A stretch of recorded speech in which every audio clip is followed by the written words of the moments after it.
Ok. Voilà, donc on va continuer avec la gestion des rôles.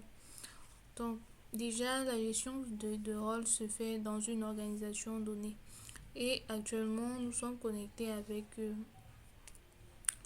l'organisation groupe général, donc groupe boss qui est l'organisation générale. Donc, nous allons manager deux principaux rôles dans deux principales organisations au niveau de l'origine et au niveau des agences.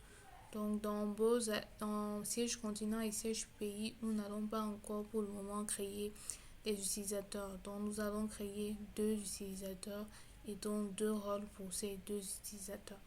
Donc, et comme je disais, la gestion de rôle se fait dans une organisation donnée. Donc, on va commencer par se positionner sur l'origine. Parce que le premier rôle qu'on va créer sera pour l'organisation origine. Donc là, je vais dérouler la hiérarchie et je me positionne sur notre organisation origine. Et là, on peut voir qu'actuellement, on a un seul rôle. Dans le rôle Simple User, qui par défaut se retrouve dans toutes les organisations. Parce que quand on vient de créer un utilisateur, même si on ne lui donne pas un rôle, il doit être au moins voilà, même si lors de sa création, on ne fournit pas explicitement un rôle par défaut, il est un utilisateur simple.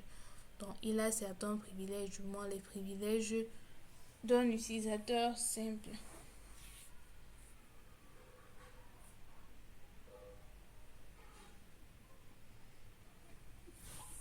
Donc, ce que je vais faire, c'est que je vais créer donc un nouveau rôle qu'on va appeler admin origine. Donc, ce sera pour l'administrateur de l'organisation origine. Donc, on va décrire gestionnaire de l'organisation origine. Voilà. Donc, je valide le rôle. Et par la suite, ce qu'on me demande, c'est de sélectionner les privilèges. Parce que oui, on a créé le rôle. Mais si je l'affecte à un utilisateur, qu'est-ce que l'utilisateur-là pourra faire dans la plateforme?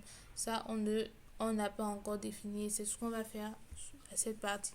Donc, on va se dire que c'est... Bon, après l'organisation générale, on a l'organisation origine et un utilisateur admin de l'organisation origine a donc la possibilité de manager les autres organisations et du moins c'est ça ce que peut faire un utilisateur admin de l'organisation origine, manager les organisations. Donc ce que je vais donc valider comme privilège, c'est tous les privilèges commençant par org pour organisation. Donc, je vais valider tous les privilèges commençant par org. Voilà. Ok, on valide et ça met à jour nos privilèges dans la plateforme.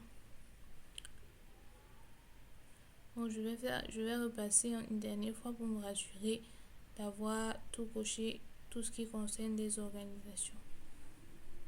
Ok, là je pense qu'on est bon. Donc là, je viens de créer le rôle admin pour l'organisation origine. Donc ce qu'on va faire par la suite, c'est qu'on va créer le rôle admin pour l'agence Poste de Toronto. C'est ce qu'on va faire par la suite. Donc à tout de suite pour la suite.